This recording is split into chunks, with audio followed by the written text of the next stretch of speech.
right, this is the Can We Talk podcast, episode 120. I have a very special guest back in the building. I think this is your like fourth or third time. I don't know. I think like my fourth time. You for sure sat on the couch the first time. Yeah. Oh yeah. Yeah. But we're back with another episode of the podcast. Clearly, background is still the Halloween theme. I'm thinking then I'm gonna keep it like this for the next week and a half, if not a little bit longer, until we get into November. It was a lot of work to do all this shit.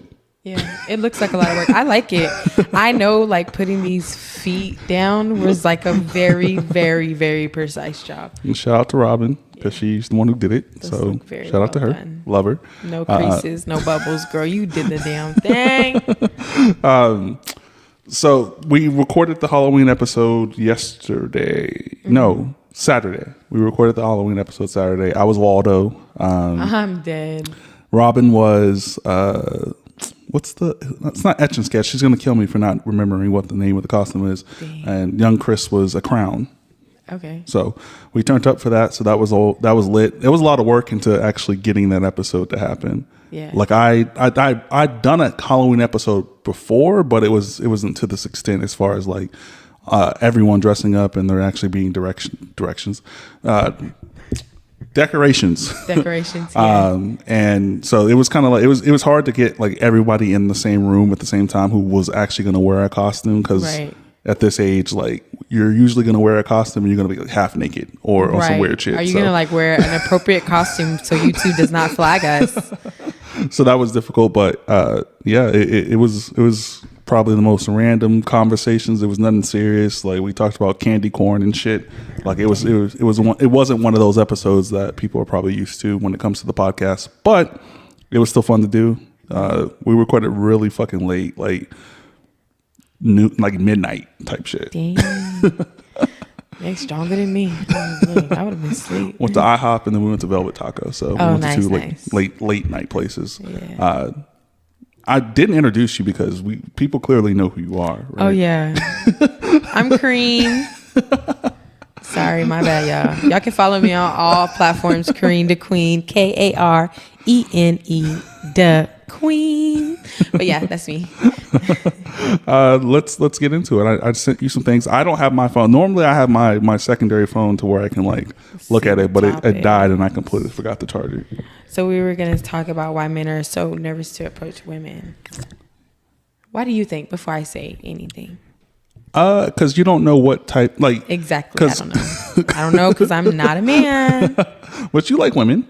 Yeah, I do like women. They don't put me out there like kind of like, damn, some people didn't know. I'm sorry, Momo.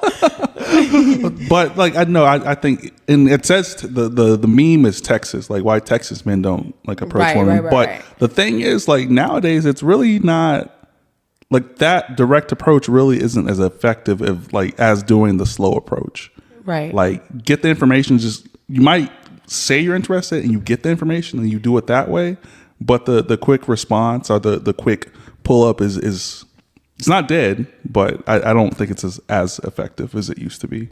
Back in the day. You saw somebody at a party and you had no choice but to figure it out. Yeah. Like, here's my number. Call me. Yeah. That was it. Yeah. And if you can talk, don't call after like 8 because my mom might get mad. Facts. Like if you like. If you see a chick and you're like, hey, you're cute, here's my number, then you had to like be able to call and like be able to finesse that. Now it's like, here's my Instagram, and then you see the Instagram and it's like 40 other niggas under there. Yeah. 40 other women. Like there's a lot more to taking I guess context when you're meeting women now. Yeah. And also like women be like a little weird sometimes when it comes to like approaching them just on them. And I also think that's depending on how you look. Hey. I think that's a factor as well. That is a big factor. Because I know some dudes who are terrified to speak to women. Mm-hmm. Not saying they're ugly or whatever, but they just might not be the type that the women they like want. Yeah. I feel that. Knowing when to stay in your lane is what that's called. Yeah. But I think that's hilarious. that for one, those girls need to learn how to delete comments on their Instagrams because they're not all supposed to. You're not supposed to like let the right hand know what the left hand doing. You delete them comments, girl. You messing up your own game. Anyways, I think that a lot of it comes from rejection. Yeah. Especially because nowadays you rarely, like when I was a little younger, when I was in my early 20s, I would go out because I live downtown. So I would like go out by myself and I would frequently be approached, but it was also because I was by myself, right? Mm-hmm. Nowadays, there is like a perception that like if I walk up to a girl and she's in a group, 9 times out of 10, I'm like more likely to get rejected and like they finna talk about me. You know what I mean? Or like one of their friends is gonna be like, oh no, you're not gonna talk to her, because that's something that's like happening more often that I'm seeing like certain within certain friends groups, them stopping them talking to a guy because they're like, oh no, I know you're not her type kind of thing. So I see it like as kind of a form of rejection, but also in the theme of Texas, I feel like a lot of Texas women, we are very, what are we? And it varies because Texas is so big. Like I know for a fact, because I used to live in Houston. I always say this, like if I stayed living in Houston till this age that I am now, I'd probably have like 10 B moms. I knew you was finna say you was gonna have a little rugrat. I would have had at least 10 baby mamas with like 7 different, like the way I want to explain it sounds nuts, but like it's so serious. Like 10 baby mamas with 7 kids. I know exactly what you're talking about. I would have been on that right now. We ain't got no kid. I would have been on that like heavy because like the atmosphere in Houston is completely different from Austin or Dallas or anything like that. So like it's different because a lot of times like when I lived in Houston, like women would approach me. Everybody is so open and sexual. Yes, like that's why I'm gonna be King said everybody fucking everybody. Like he really meant that because like literally everybody is fucking everybody, and there's no shame out there about like who you're interested into. So they are very, very much like open. So and that's also something that's different in Austin. So it kind of varies by location. Mm-hmm. It varies by woman because there's a lot of different kind of Texas women. You know what I mean? I think a lot of the time that I don't get approached is because I got a resting bitch face.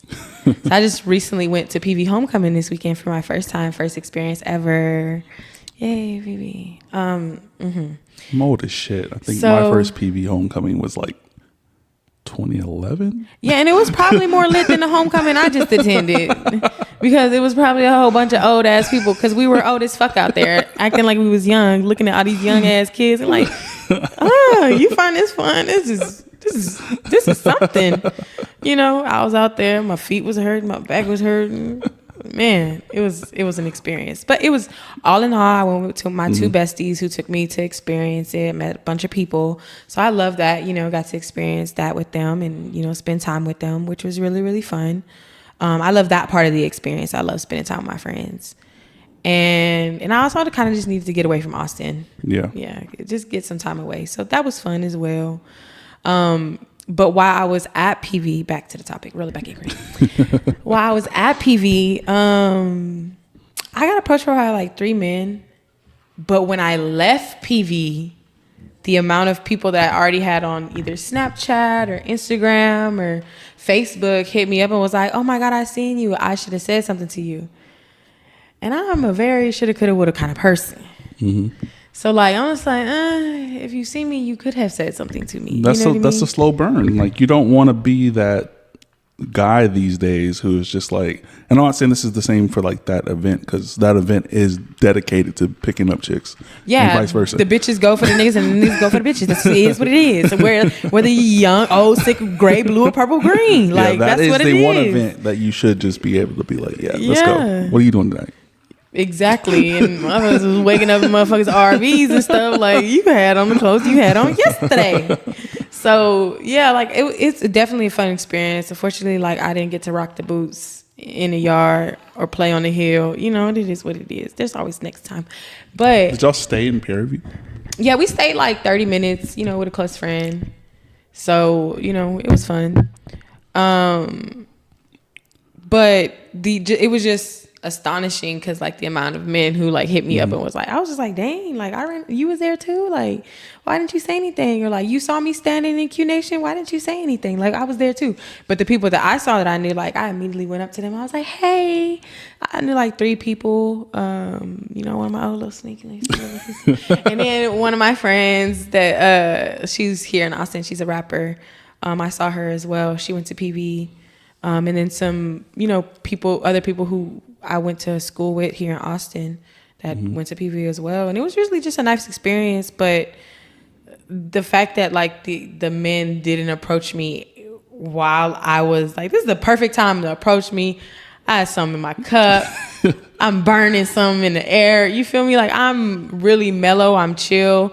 And, you know, I'm not busy in my routine to where I can't break my routine and like, sit on the phone with you and text you and do. Like I'm really into my routine. So it was a perfect opportunity for someone to say something. And now I got a bunch of offers to come back to Houston, ride horses, go to ATVs. Next homecoming, I got, you know, an RV I can stay in. So it's, you know, I was like, wow, this is crazy. You should have told me this. A few days ago, we could have had a good old time. It is difficult to like, and this is a preference to certain dudes or women who like a certain thing. Like, you can't approach everybody the same way. And with you not being able to do that, people don't know how to approach. So the slow burn with the messaging is always the better route, in my opinion. Because you don't know who you about to talk to. Because you could end up on this internet as one of those niggas like, hi, my name is whatever, and why would you even approach me? Like, why would you even approach me type shit? And now you on the internet doing that because they heard he was live. But the crazy thing is, men will still do that. Like they'll hit me up because they don't care. So like, don't give a fuck. That's what I'm saying. There's so many different like aspects of why not. But like some men are just like, why not just throw all my lines in the river and let me see what I can pull. You feel me? Whether it's good, bad, or all right. I'm catch a good fish, a dead cool. fish. I'm cool as long as I can eat it. Might catch that rainbow fish and I'm in that bitch. You feel me? You never know. They so cast I'm a already long net. knowing. It's a long net. It's so a I mean, large net. They just larger throw it out than there. the ones that they be fishing with in Japan, and you know that they be some fishers out there. Yeah, so they just throw it out there. I'm already knowing because me and there's been times me and my homegirls, we compare notes, we talk just like men talk. So I've seen plenty of the same one-liner in my messages. I'm like, that look familiar. He look familiar. Yeah, he cool though. I never hate on the player game. You gotta hate the game, not the player. So it is what it is. But just the type of men that will message me sometimes, and I'll be like, I know I'm not like the cream of the crop. I don't look like motherfucking Halle Berry. I ain't got no BBL, but nigga, if you look like, come on, man. It's the same for me. Like I'd be like, why would you sit here and message me knowing that I would never talk to you in life?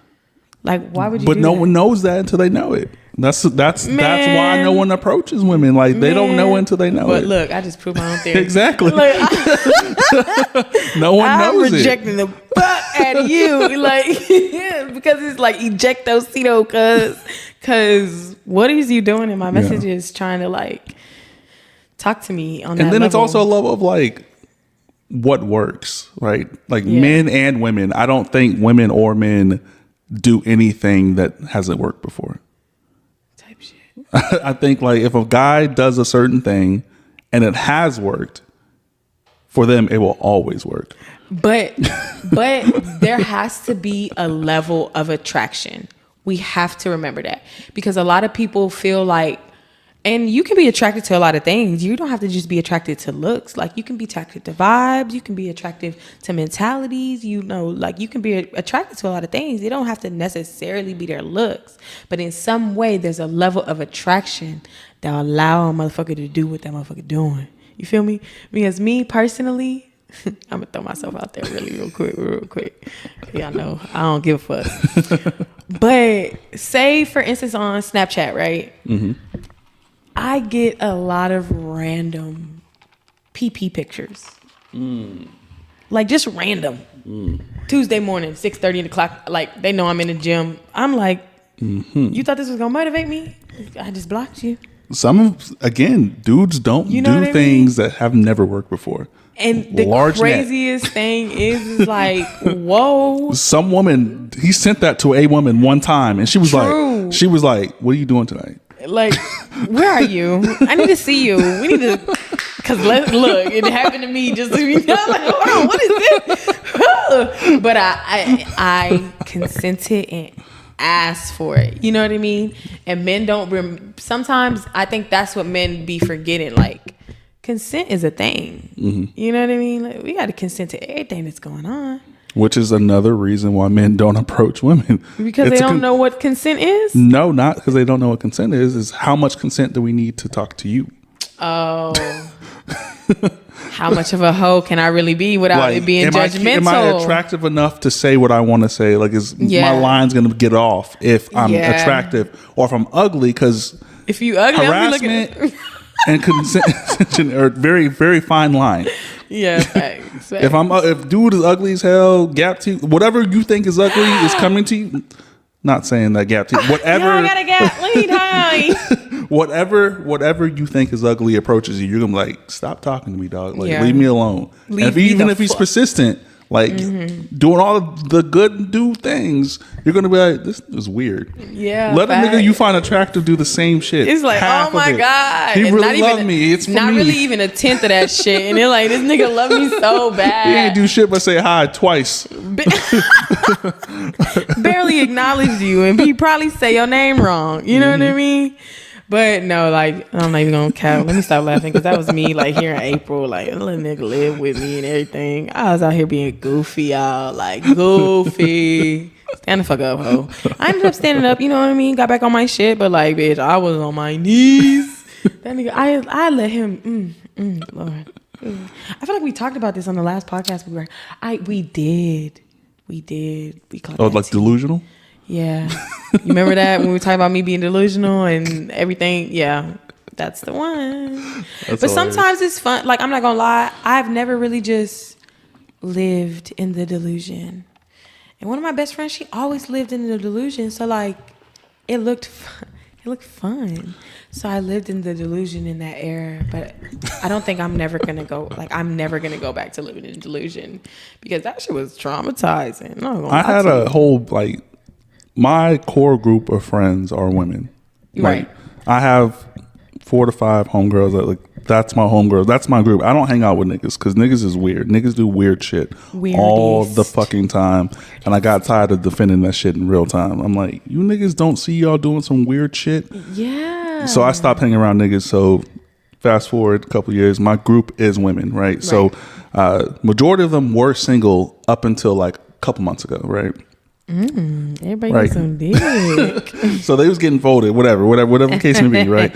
But we're like close friends to the point to where, like, I know when they got a nigga. Yeah. Because they start to change. Because they change. Shit change up because when you with that nigga you won't. Hey, look, you my homeboy. I ain't getting no dick from you. You're not breaking my back. We got to keep it at a distance. Yeah, like, he don't like, their dudes don't like the fact that they're my friend. Right. Type shit. So I always see the difference. And I never trip. Right. I don't ever trip because I know this is not going to work. Because when you gone, my friend going to be right back with me. Like, what you talking about? We going to be talking about you, laughing at you, Bookie. This is not going to work. Or if it does work, I want it to work. But, like, I had to have a whole, like, conversation with a couple of my homegirls. Like, yo, this is y'all 15th iteration of this bullshit. Like, relationship-wise, right? I'm always in something. Yeah. And I never change. Actually, my goal is anytime I get in something with somebody, y'all gotta meet them. Like, we gotta We're intertwining this shit. We gotta figure this shit out. Like, y'all gotta meet them. Like, we gotta do functions and shit together. Yeah. Not because for y'all my sake, just because, together. Like, because we're friends. Like, we're actual friends. So y'all can snitch on this nigga when y'all see him. That's my main objective. Y'all gonna know who I'm fucking. Let this nigga do something. Y'all better tell me. No, I'm just kidding. That, because I really don't even be toxic. I wouldn't be in spaces like with my homegirl. Like, I have different homegirls for different things, right? Right. But, like, that's what you got to do. You got to do. You can't have. Sometimes you can have one friend group because not everybody personalities mix and are like everybody not symbiotic. You feel me? We can't all work together. Sometimes, like, I get this friend and my friend, she not gonna get you. She not gonna like you. You're not gonna like her. Yeah. And we're not gonna do this. You feel me? Because I did that in high school and that shit blew up in my face. I never go to the trail lights again with some bitches. I tell you that because that was some shit, toxic ass shit. I think I only like don't. And I'm going to continue with the story, but like the only time I ever got that off was episode 100, but like all of my homegirls were here, all of them. Oh, and you let them niggas know. Like everybody was in here, everyone was in here, but it was like. It was calm, like it was like. But I know anytime outside of that event, it would have been weird because everyone had different energy. Everyone was different ages. It was like anyone from like 35 to like 24. Like it was different ages. So that was the only time I ever got that off. So shout out to episode 100, one of the best episodes ever. But shout out to the black women he's friends with. He always say women, but he don't ever like. Black women. They're all black for sure. Yeah, they are. That's why I don't have to specify. It's already known. Yeah, true. True. Well, we know. What about our new viewers? They should also already know because I don't think I've had a white woman on the pod yet. I've had a couple Hispanic women. I've had Hawaiian women. I've had a Hawaiian woman. Sorry. I don't think I've had a white woman. Give her props. Yeah, shout out to her. She's fire. Almost got a South African woman on the pod. Nice. I don't know what happened to her. Like we were in talks for a while. We worked together. Like our actual like real life jobs. Like we worked together. Mm-hmm. Yeah. And she just disappeared. I don't know what happened. Yeah. I hope nothing bad happened. Oh Lord. Them people came and found her. Shout out to you though, but no, like it's that dynamic of like when your friends get in relationships, like what version of them should exist in, and what version of their partner should they have to exist? Yes. Like if you're in a, and this is not just me talking about like a male being a friend with females. This is just friendship in general. Like how much should you change in the middle of a relationship, like to your friends?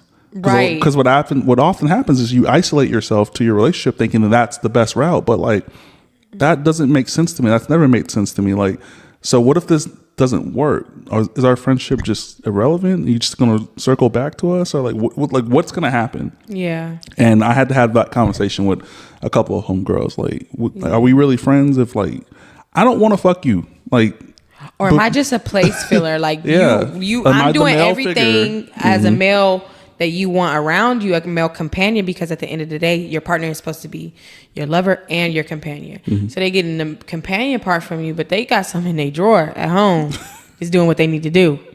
Or a young nigga from the block that is doing what he need to do. I think it can be read a couple young niggas. I think it can be read a couple of different ways. Like majority, I wouldn't say majority, I would say 35% of my homegirls at some point in time wanted something with me. But I understood early in those scenarios, like I don't think the value is our relationship, like us being in a relationship. I think the value would being friends. Because I like you as a person. I don't want to fuck this up ever. Yeah. Like in the sense of like, I don't think anything less of you. I just think that the value from you would be friendship versus relationship. Exactly. And I think people have a hard time understanding that. People have a hard time understanding that because listen, men will fully abandon a friendship the minute they realize that, oh, well, we're not going to fuck. Oh, so that's never been my issue because I always can fuck. I just choose not to. Like it's always Calvin has a big dick, everybody. So he's telling us Calvin has a big dick and we have to acknowledge it. It's not even that. It's my personality. I think I'm pretty sure I can like fuck who I want to fuck, which I have been my whole life. Fucking whoever I want to fuck. Your whole life? Yeah, for sure. Yeah, we talked about this one time. Yeah, I've been outside a long time. We're real good fishers. we reel them in every time, y'all. And there's never an issue. Call us duck daddies. But yeah, I think that's like another thing that like is hard because people see friendships as just like, oh, this is my friend, and then like their relationship as the only form of an actual relationship and not really seeing that friendship is a relationship as well. So I think it's very important to have a balance where you and your friend are still connecting you still have each other, you still have your own spaces, you still have your own things, but also there's a space for that significant other to be in there and be involved. There are special circumstances when it comes to your significant other and your friend having their own relationship, right? Like when y'all get to a certain level and, you know, you're planning engagement parties, birthday parties, stuff like that, you know, including each other, like, oh, hey, I'm going to do this. You know what I mean? There's a level of that, like acceptance of where your significant other and your friend should have some compatibility. Not necessarily saying like they have to be the best of friends or anything like that, but like they should be able to be cohesive in situations, whether it be, you know, social or, you know, just at home. You know what I mean? You know, you're roommates with your best friend and you live with your man, or your man lives with you. You know what I mean? And I've learned that from experience. I learned that I had to still pour into my friendship, into my roommate, even though my significant other or the person that I was dealing with, let's just say that, the person I was dealing with was living with me. You know what I mean? Well, with us. So I had to learn that balance. And now I know that balance. You know what I mean? I know that, okay, well, like, we can have all these spaces all together, but we can also have just our space, and then we can have our space. And then, you know, whatever space in between where, you know, the cracks, you know, y'all can fill in type stuff. So I think it's just important to like know that balance.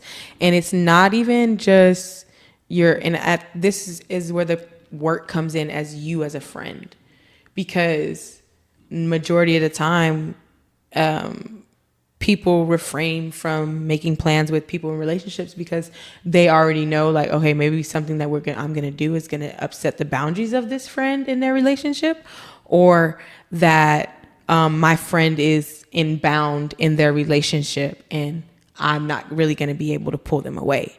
So I think there's a few things that keep people from making those healthy relationships with their significant others and their friendships.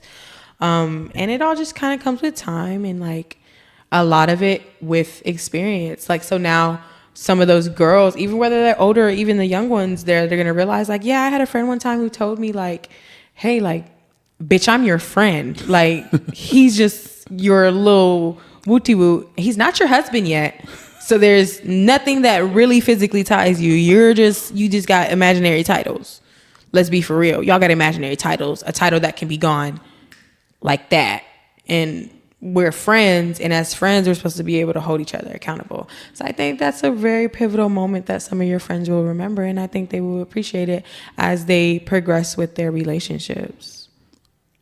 I agree with everything you're saying, if the person that they're with is a good person. Oh, absolutely. Yeah, because, that ain't even debatable. Because like I think conditions and comfortability and boundaries, like you can build a fence anywhere. Yeah. Right. And you can knock it down too. But what are you protecting against? I think a lot of times, like, and again, shout out to Robin. She calls me the unicorn because like I don't like my homegirls. No, I don't give a fuck about like nothing. Like there's no like feelings, like there's nothing like that. But and then there's also like no judgment and like I don't care about that.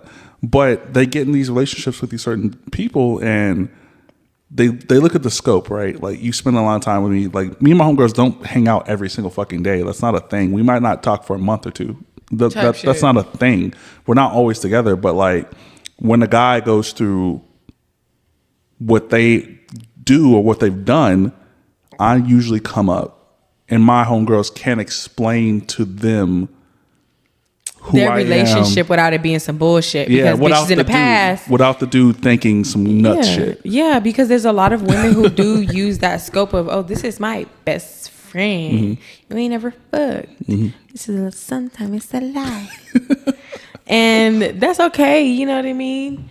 But I think because there is a lot of times where you can fuck somebody and that be the one time that y'all fucking and y'all really we just besties cool. forever. Like, you know, you bro. Like, we grew up. Like, at that point, you go from, I feel like if we're really cool and we've only like done something like maybe one, you know, it wasn't our thing, but I'm real cool with you.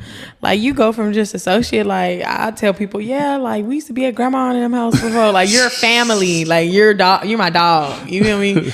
Like, we're not going back to that. Like, and I think like pinning those people as family for real, like, and keeping them at a distance is, you know, very reasonable. But I don't think I'm really close with anybody that because I'm single and, you know, I ain't got nothing going on. I ain't close with nobody right now. Mo is having a hard time getting a text back from me. And I think that is like honest to God truth. Like, I just haven't been putting my energy into a relationship or man, because like I'm drained, shawty drained with that shit. You feel me? Like, there's just so much that like goes into a relationship and being a good woman and being a good partner and being good at work and, you know, making sure you're healthy and making sure you're going to the gym and getting your 10,000 steps in and being pretty and dressing nice and being nice to people so you don't seem like a bitch, especially as a black woman, especially in corporate America. So there's a lot that like, Yeah, I mean, it's life is tough. Yeah, and life is tough like that for everybody. Got a commercial of side effects script. You feel me? We all got to go through something. You know what I mean? So I don't know. I just feel like allowing someone else to put their shit on me is not what I'm really going for ever again. You feel me? So I 100% invest in me. I'm at the gym every day, 6:15 in the morning. Like, you know, I'm drinking my 0 sugar lemonade over here. Like, I'm meal prep. Like, I get my protein in every day. I take my vitamins. You know, I'm reading. I'm writing in my journal, setting my calendar, doing a lot of stuff that's really, and I'm saving. I'm saving. Something that Karene has a really hard time doing because, like, money be burning in my pockets. But I'm saving, you know what I mean? I'm trying to like really come up, do something different. I don't know. I'm really liking this person I'm becoming. Let me not say I'm becoming. I really like this person that I am right now. Because I've put a lot of motivation and love into myself. I used to really be a real big like low-key people pleaser. So I used to do shit that used to please other people, and I know like, man, this person, like, oh my God, I gotta please this person, and I don't want this person to find out about this because what if this happens? Now I don't give a fuck. Like, if it happens, it happens. If you hear what I said what the fuck I said. And I think that's something that like, or I think a lot of things that I'm really starting to just get annoyed with is a lot of people playing my character, but I do things for a reason. And some reason. And a lot of the times it's out of me wanting either another person or individual just to be happy and not be weighed down by something that I bring to them. Because I've experienced that a lot. Like, people, I'm good. I'm in a happy mood. Shit going good for me. Somebody bring me some bullshit. And it fuck everything up for me. And it spirals me. And I become manic. Right? So that's how I look at it. I become manic when I get some information that I just can't handle. And I start doing real dumbass, crash out, like, type shit. And not in a sense of like I'm fucking somebody up or something, but I'm just no longer moving off my morals anymore. And I realized like how quickly I get to that level when my character is played with. And recently people have been playing with my character. And I've gotten to that level where I'm no longer a people pleaser. And I'm going to do something that satisfies me and what I think in my moment, from my perspective, what I want to do, instead of, man, if I was in another person's shoes. Because that's where I was hidden. Like, you know what I mean? I'm always putting myself in another person's shoes. But those people never really put themselves in my shoes. You know what I mean? What they would have done. And I know a lot of the times back then I was doing things on the flip side. Like, I'm doing shit you would have never did, or you would have never do for me. So I'm realizing like I needed to stop people pleasing. And it's really benefited me because like I've been very, very selfish on what I need to do, what I want to, you know, what I need. And, you know, it's weighing people out, and that's cool and that's fine. But at the same time, I think a lot of people have, I'm not even going to say a lot, like there's people who have doubted the things that I've done and judge my character, and they don't ever really want to get the full story. Like they're just so quick to like, oh, you did this, you're supposed to be a good person, you put yourself off like you're such a nice person, and you do this and you do that. And like, I mean, I do, but at the same time, like I'm not finna people please nobody, because, or like really there's really nobody that I'm finna just, other than, you know, my 4 little homegirls that I'm a cut for right now, and my sister. Other than that, like I don't got nothing for nobody. I'm not finna put myself in no drama for nobody. So if something's coming to me, I'm going to do my best to alleviate that annoyance from my day to day and get that out of my way, out of my windshield. And that's just that. Ain't no, I used to be, oh, I'm going to take this to her woman to woman, or I'm going to let him know that, no, I don't give a fuck. You figure it out. Because when shit was popping off and shit was going on, it took some investigating for me to find shit out. Even though shit always come back to me. Mm-hmm. You feel me? Like that nigga saying he was sleeping on my couch. You dusty bitch. I ain't even have a couch. That made me sick. I still love you though. I think there's toxic, right? Toxic as fuck.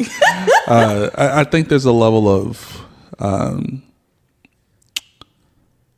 personal narcissism. Facts. Like you're in your own bubble. This is not someone doing something to you. This is you gaslighting yourself. Yeah. Because like I completely understand what you're saying, because at some point in time, like I was the person who was like, I really kind of just want people to like me. Yeah. And I'm kind of willing to do anything that I think they'd like. Exactly. For me to be liked. Exactly. To fit in. And then when you get to a point where you're like, do they actually like me? You feel me? Because we ain't hung out, we ain't did nothing, but you're my friend, and you only comment on my pictures or like my pictures every once in a while. You know what I mean? Yeah. I don't really think, and I think that's where people have a big misconception of being friends. That word friend is thrown around very, very loosely. A lot of you are my associates. When I say that, I get hate, because like if I call you a friend, that ties back to like my homegirls. Like those are my friends. If anyone else does some weird shit like they have done in the past, I'm cool. Yeah. It just can't be y'all who do that to me. Yeah. If it's y'all who do that to me, then I gotta like reel the shit back and be like, are we actually friends, or like what's the benefit now? Like now I'm actually pulling the paperwork back. What's like, going on? Didn't I pay for you to do didn't I do this? Like y'all actually haven't paid for shit. Like where are we? Like what's the, get the tax professional with the crossed arms in this bitch. Like let's figure out what this looks like. Where's Dwight? Come figure this shit out, because now I'm looking back at shit and shit don't feel as sweet as it was in real time. Yeah. I've noticed that I've always been a giver. No matter what it is. You know what I mean? I've given my time, I've given money, I've given patience. You feel me? I've given a bitch my weed before, and we know that it's a big thing for Green. I've given a hoe my weed. You hear me? Straight up. She ain't earn that shit. I just gave it to her. Moment of silence. Anyway, but like I've done a lot of shit as a friend to like really cut for people, and in turn, I don't always get that same appreciation. Mm-hmm. And I know that. You know what I mean? I think I've become okay with being a background friend. Like I'll be everybody, like, you know what I mean? We're background friends. I'm a background friend. I'm not high maintenance. As I don't need you to do this. I don't need to talk every day. We don't need to see each other every day. We don't, you know what I mean? You got your life. I got my life. We'll send each other reels. You feel me? I love you. I love you. You love me. We friends. You need to fight a bitch. I'm there. I can't classify We'll that bury as your a body. friend though. A friend to me, like the word background and friend is an oxymoron. It's like sweet and sour. Like You right. like You I, right. I can't classify them as friend. I can classify them, as you mentioned, as associate. Like we're associates. Associates are friendly. You never hear the word debate and anger with associates. Associates are people that when you see them, you're We're cool. good. There's no issue. We just exist on the planet, and we're okay when we see each other. Yeah. Wherever that may be, we can see each other in Austin. We can see each other in Houston. We ain't planning to be here at the same time, but Yeah. if we see each other, a friend is we supposed to be in these places together. Yeah. Let me say a filler friend, not a background friend. Let's say a filler friend, like a friend that fills in the spaces. You know what I mean? I fill in the moments. I fill in the funny moments. I fill in the, heartfelt moments. That's the kind of friend I am. I'm not a fully indulge every part of our lives kind of friend. And I think it's because I've never had that kind of friend growing up. You know what I mean? And all my siblings were older. It was really just me and my cousin. And I don't even fuck with her no more. You know what I mean? So like it would really just be a lot of the time it'd be me.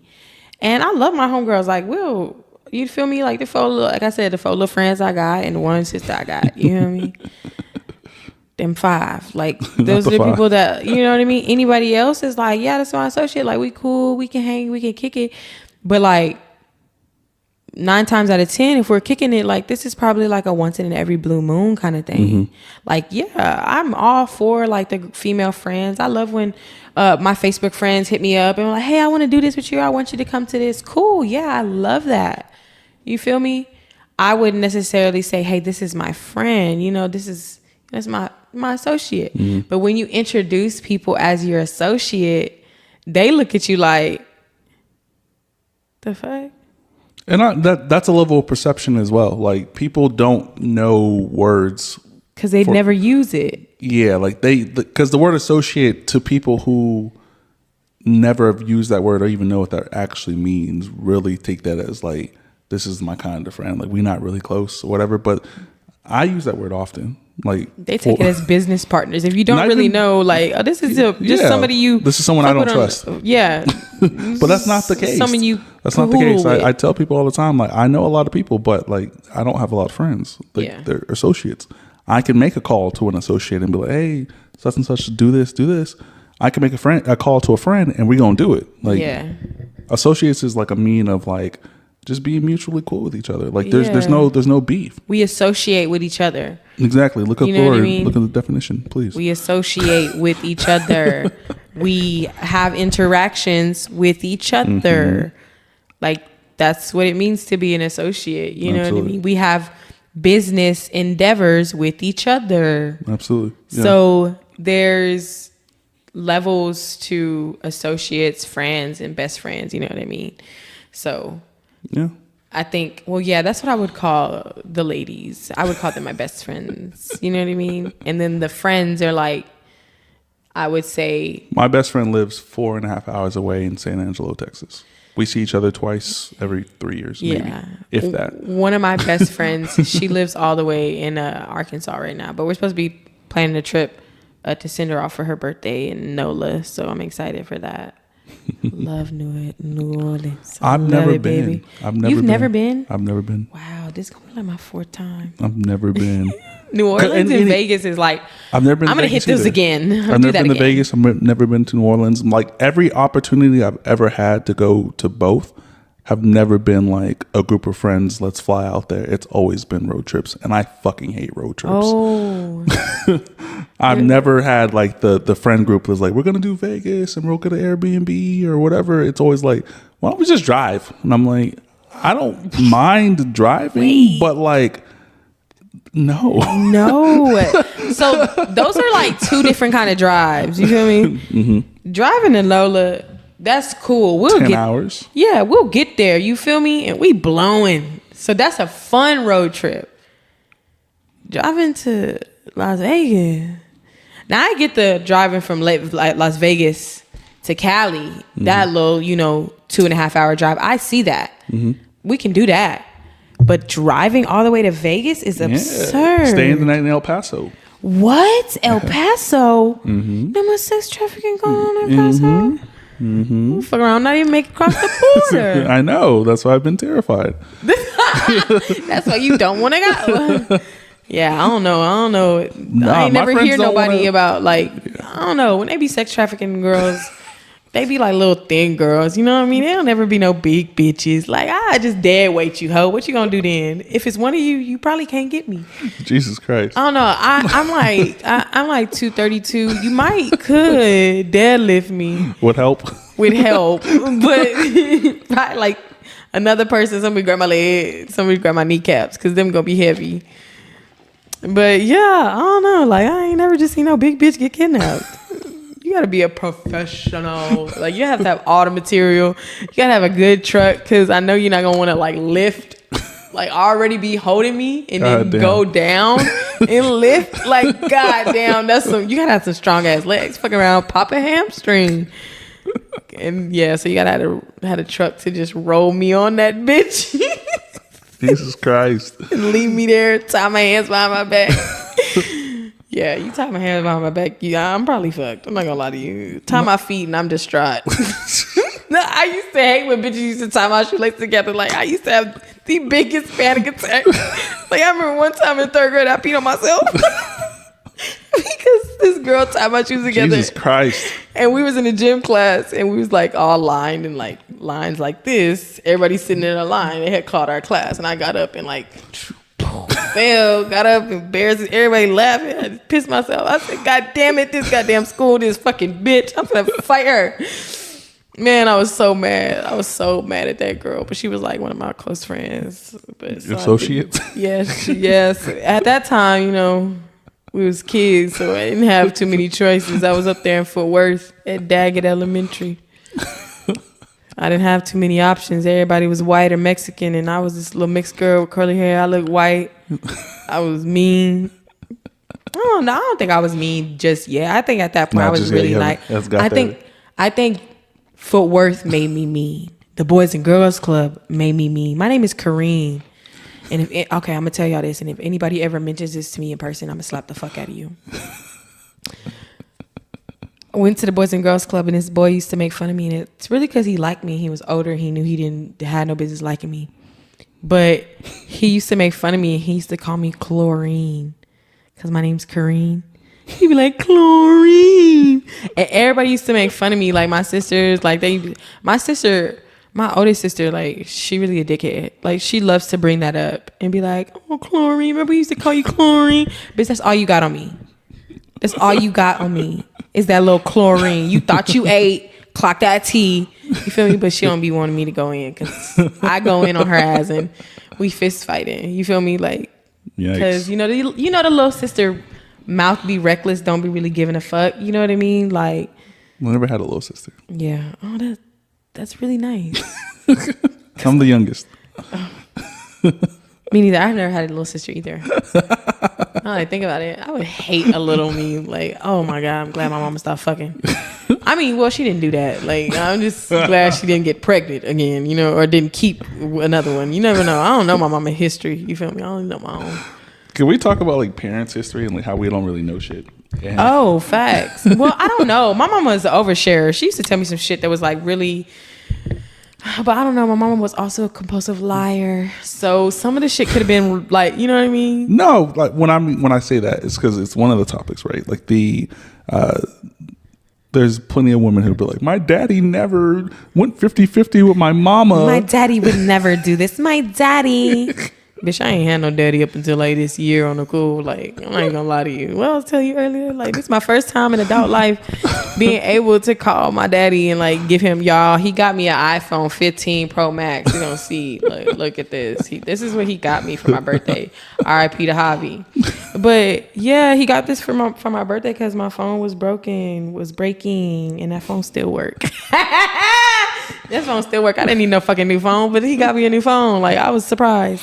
But yeah, like, he just been cutting for me in ways that like I ain't never really had before. You feel me? He just went. But down. Like that stuff, like the perception is your adult version. Like as a youth, oh yeah, like that costs a lot. Yeah. So your perception is like that was a lot. He did a lot. Yeah.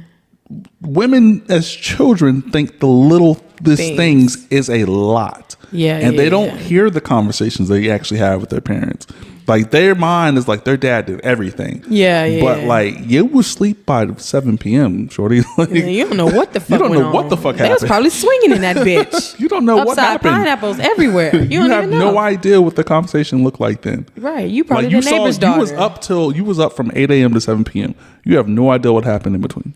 Yeah, and you was probably in your room on your game. And you based your whole life based off of that. Like, men are supposed to do this, men are supposed to do that because my dad did it. You don't actually know what your dad did. You actually don't know if your dad was a loser or not. I've met a lot of loser nigga daddies. I've met a lot of loser women's dads. I've shaken their hand like, you was a bitch ass nigga. Like, but I don't say that. But I can tell a bitch ass nigga in real time. I've shaken hands with women's dads. Like, meet my dad. Is it because you ain't shit ass nigga and you can spot it, or no? I know a loser when I see. I know. I know. The loser don't come. You don't grow out of the loser. Yeah. I don't care how much money you have. You not even stay a loser. You just elevate your loserness. Yeah. You know how like women like femininity, energy. We can see it. We can see it. I can see a bitch ass nigga from a mile away. Type shit. So like I've met. Yeah, because I can see a gay nigga niggas. like a good. Yeah, I see a gay nigga like. I've met fathers when I'm just like, you not what she talking about, dog. Who are you? Are you really the daddy? Like, did we ever have that conversation? Like, is you really Tyrone with the sticky, or like, who are you for real? For like, are you Tyrone really with the sticky? Like, what are you? I don't even know all that. Like, is you really the nigga who fix cars, or you just go get the car fixed? Like, what are we talking about right now? Do you know how to change the tire, or do you just have always kept your AAA like on stat? And they not know. Exactly. And the crazy thing is, like, I think it's so funny because some people don't even be knowing, like, oh, my mom and for example, one of my high school friends, like, her mom and dad are still together. But I remember one time, like, I had told her, like, yeah, I was being a badass kid, like, just talking shit. And my mama had made me mad, so I was talking about her. So I was just like, yeah, my mama cheated and had my brother. So, like, you know, I was just talking shit. You know what I mean? I was like, yeah, my mama cheated on my daddy and had my brother. And she was like, oh, well, my mom and dad have, like, they've never cheated on each other. They would never do that. And I kind of looked at her like, you're lying. If you know, you know. I don't. And so I made it a mission to get it out of her mama. Her mama told me, like, within like 2 weeks, the whole story. Yeah. How he was cheating at work with the secretary. That's why she started getting into her job and worked the same profession. You know what I mean? So, like, I was like, oh, girl, you didn't even know. You know what I mean? But, like, I just have that older, like, vibe, older mentality about me. It's not even older mentality. It's like people don't understand perceptions of youth and perceptions as an adult. People are so blind to shit because you can blindfold a child. Yeah, facts. You can blindfold an adult too. For so long, if they are capable, you know what I mean? But I more so mean, like, in a sense of, like, why her mother felt so comfortable confiding this into me. You know what I mean? This is my teenage daughter's friend. And I'm comfortable enough to tell this girl, like, really what happened. And this girl's giving me real feedback as a teenager. You know what I mean? So she looking at me like, who would have thunk? You friends with my dumbass daughter. And I am. And that's my dumbass friend. You feel me? But it's mainly just because, like, you know, I'm just one of those people that, like, I had to experience life so early. So I was one of those people who learned a lot very early on, and I was able to see things for what it was very, very early on. So it made things a lot easier for me. And I never needed an adult to ever sugarcoat shit for me. I remember the first time my mama cried in front of me, and she was just like, I didn't want to cry. And I was like, bitch, I know we broke. Like, it's cool. Like, I know we struggling. I know we might not. I know we had to walk down the street to go to Momo house so she could feed us tonight. Like, I know. I'm not tripping. You know what I mean? But, like, and I was 13 at the time. So she felt some type of way, like, breaking down in front of me. Like, you know, our bills were paid, but even then, like you could have a good job. But my mom was a buyer for a science equipment manufacturer. So she made good money. Yeah, I think my whole thing in regards to what we're talking about is like people try to recreate history and don't say what it was in real time. I know my mom went to get the payday loans. Type shit. Like it wasn't enough. She went to go get payday loans in my name. Like, what you talking about? Like, listen. I got credit cards in my name. I ain't know. License on in my name. I was a young chick. So, like, there's a lot. Like you know. History is history. And, like, that's why I don't trust history. Yeah. We was on food stamps. You know what I mean? Food stamp sharing was the thing. Like, if someone qualified, you go pay whatever the percentage is at that time to get food stamps. You get $100 whatever in food stamps, whatever the case may be. No matter where you were in life. Bitch, food stamps is 50 for 50. You hoes gonna stop playing with us, or I'm finna start calling it. Ain't nobody finna have no motherfucking food stamps. Let's talk about it. Just want to interject that right there, because you hoes. I'll be like, yeah, I need 150. I'll be like, I got 150. You know, I need 300. They be like, oh, I need 200 for $300. Bitch, be fucking for real. You're making a whole profit because you fucked and laid down and have all these kids. The fuck is wrong with you? 300, True baby. Story. You nor Ray finna eat for the next week if you keep fucking playing with me. Give me some food stamps, ho. 50-50. Rock the right way. Shit. That shit be fucking with me. The cost is high. I'm actually moving. So I'll probably only be in here for the next 3 or 4 months. Where you moving to? Round Rock. Nice. The deepest of Round Rock, because I am tired of these Austin prices. That 7-Eleven caught on fire. I was just gonna say the 7-Eleven caught on fire over here. I said, "Oh Lord Jesus!" It caught on fire, like fire. And the next morning, I guess my like little Lyft driver, she was driving by and she was like, "Oh my God, calor, flames!" And I was just like, Goddamn, everybody know about this goddamn fire at this goddamn store. There was like 50 like police and like what happened? Crackhead gone bad? I don't know. It used to be at churches. I don't know how that never caught on fire, but the gas station caught on fire with the wings. Oh, that motherfucking grease and shit. Like, I know it clogged a bunch of arteries. Yeah, I don't know. This is the ghetto. Like there's mad homeless people that be in that That's place. what I was about to say. And you know what's crazy? Like growing up, Pflugerville was the shit. I'm from Pflugerville. Okay. Anyway, this is not what I was gonna say. This is not what I was gonna say. 78660. I was just gonna 78623. Stop fucking playing with me.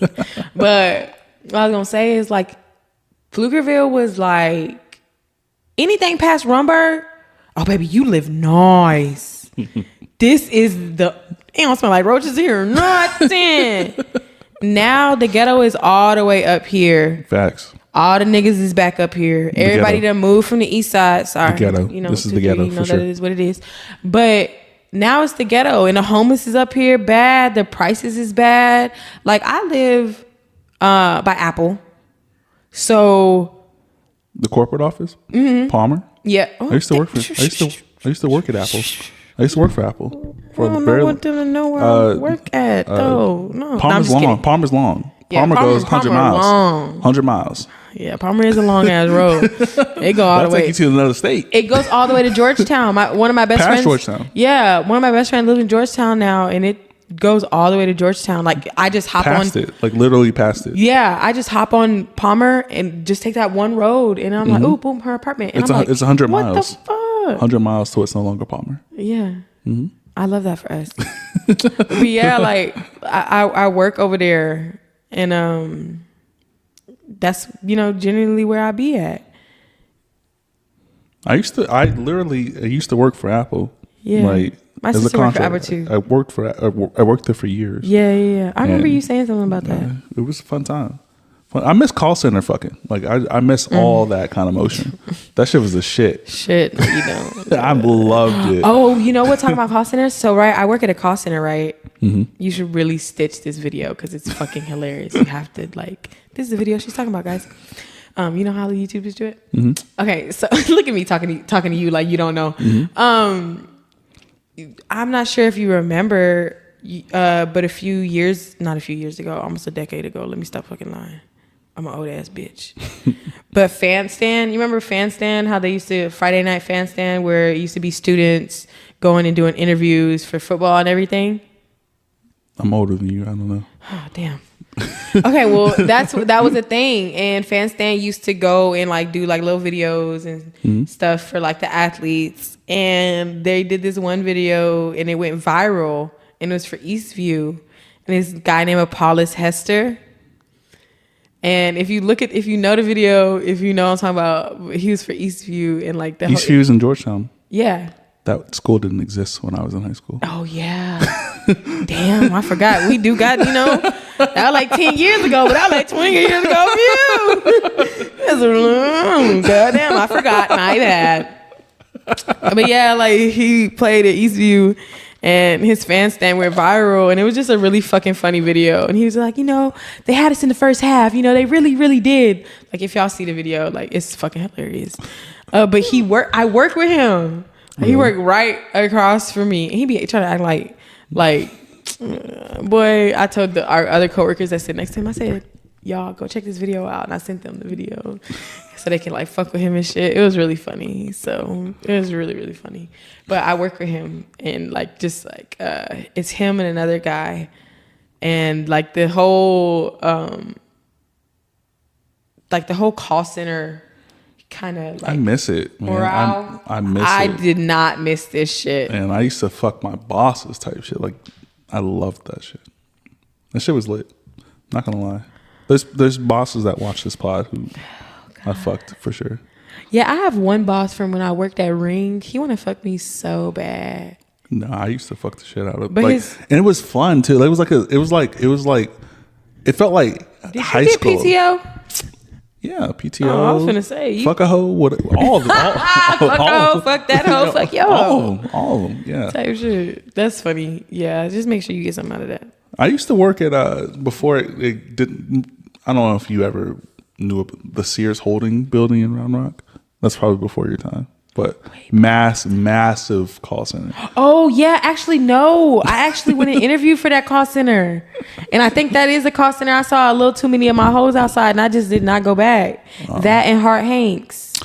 I got a funny story about Hart Hanks, and that's on Wells Branch. It doesn't exist anymore. That's out of here too, right? Out of there. It's been out of there for a few years now. Yeah. So I actually went to go apply there, right? And the woman who interviewed me was so fine. It'd be like that. I could not accept the job. She was so fire, and I knew she would be my boss.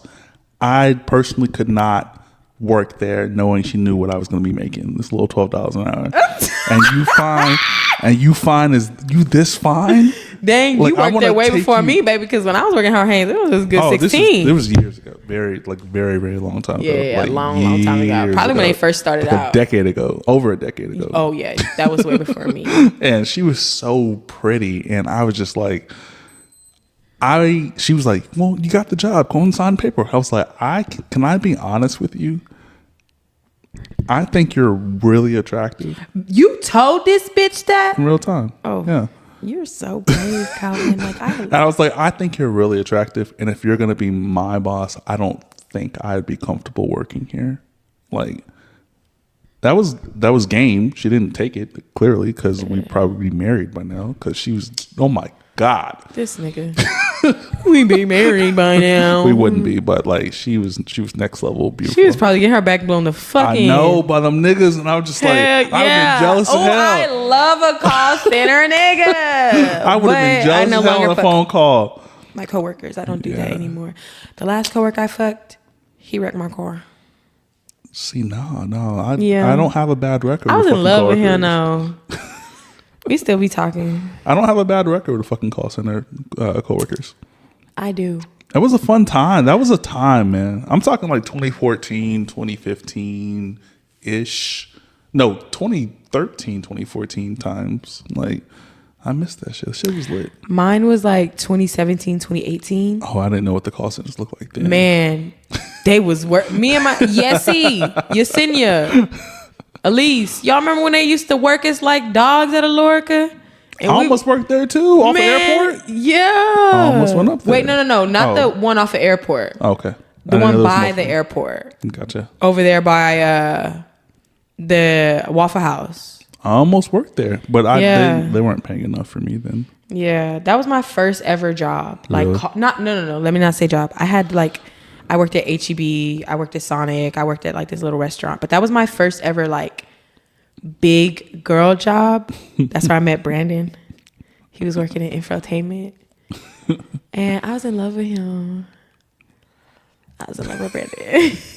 So much that I let Brandon drive my car to go pick up some weed, and that nigga wrecked it, looking at me like he wanted to fuck me. I was so mad because like it was like we was having that moment. Boom, car wreck. I said, nigga, get the fuck out of my car. You got me mad in a bitch.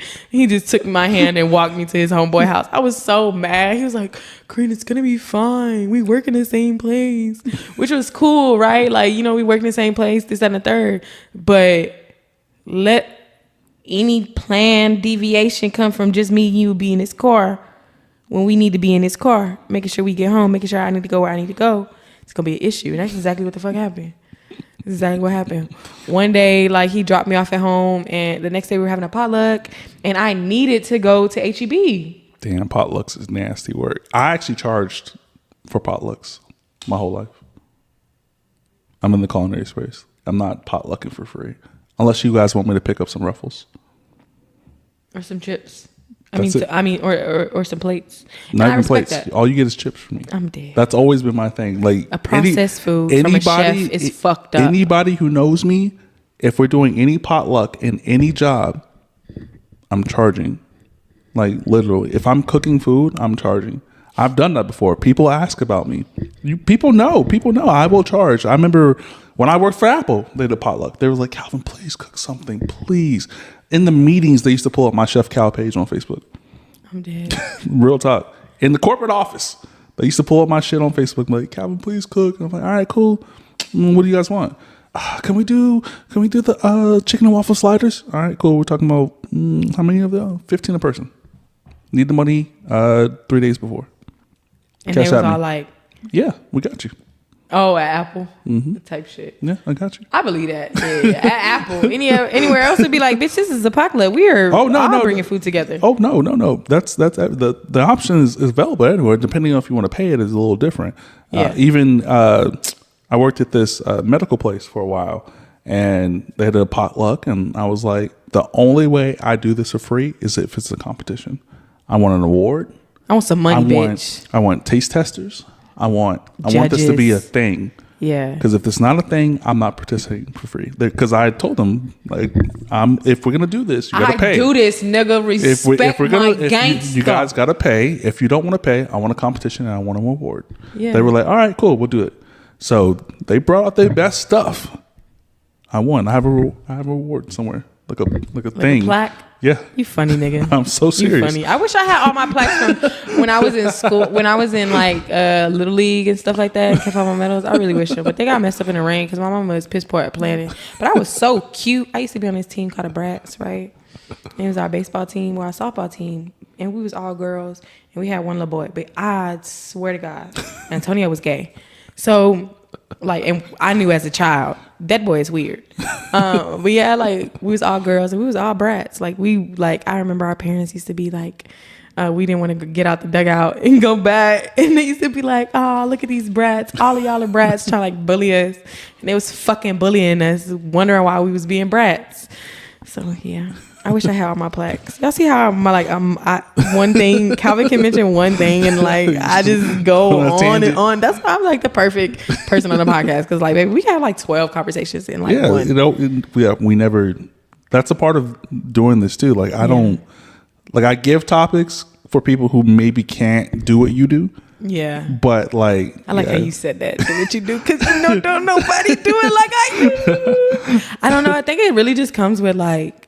I've seen you on other podcasts. They stifle you. People love me on podcasts. People are always asking me this. You know, shout out to everybody who been asking me when I was gonna do my next podcast. Now, people stifle you. Yeah, they really fuck with me. A lot of people have been asking me. I said the word stifle, so they don't let you rock. Yeah. I don't like that.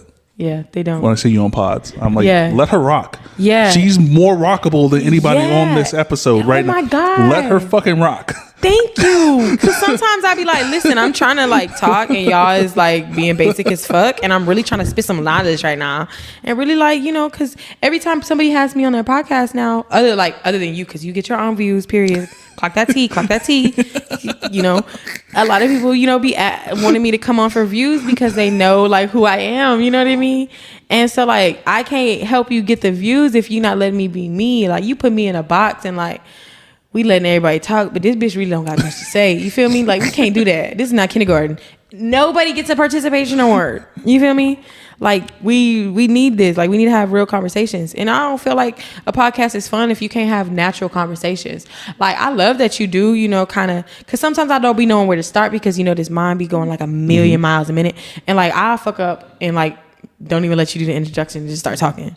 This is fine. I don't care. That is like, that's literally how my mind works. So like when you do give me topics, like, okay, we can start with this topic. And then that topic I already know is just going to roll and continue and continue. I already know this. Like there'll be times where it'll be like 2 or 3 hours. And I love that because people will be like, yeah, I watched the whole 2-hour clip. And I said, oh, you fuck with me.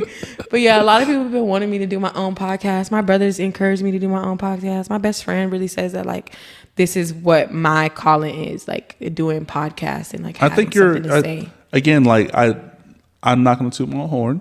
A star is recognizable.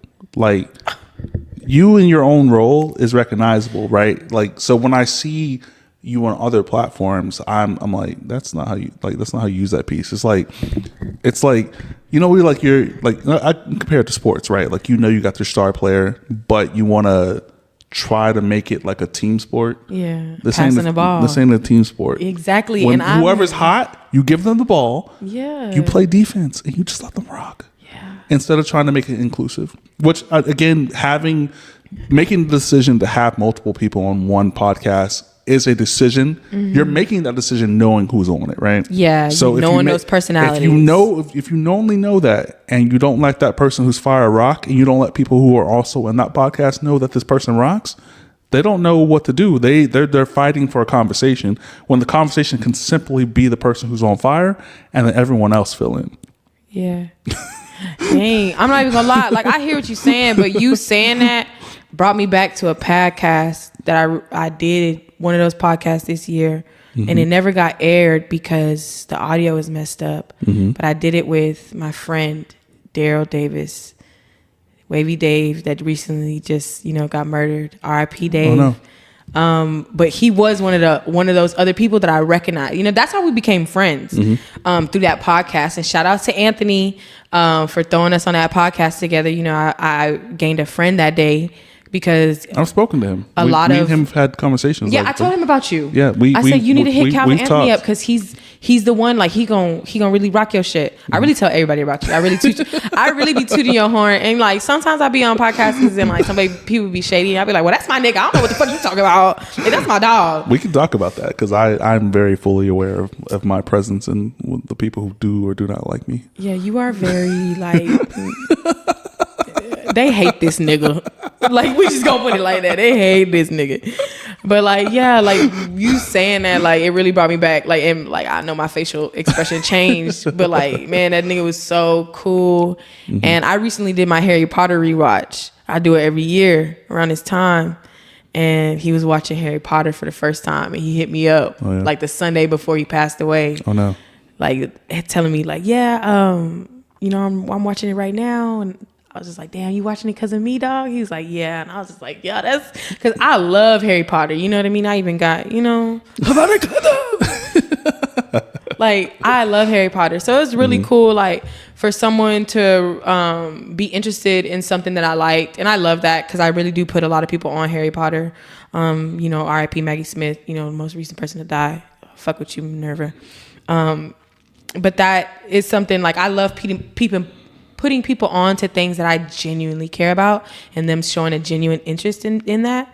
And I fuck with that. I rock with that so heavy. And, it was just a sad day to lose another person here in Austin. At that day, within 48 hours, we had lost 4 people. And then since then, a 16-year-old girl. And there's just a lot of death that's really reigning here in Austin. There's a lot of people losing their lives over dumb shit, over little shit. And we lost a good man that day. We lost a father, a friend, a brother.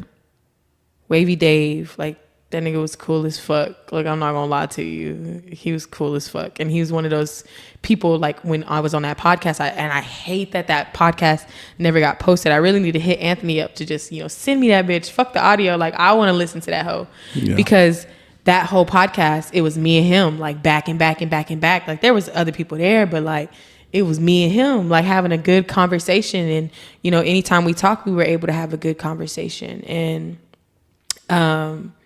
in a sense, and on a friendship level, we gave each other, like, that benefit, like, like, dang, I fuck with talking to this person because we can have an intellectual conversation and it actually goes somewhere.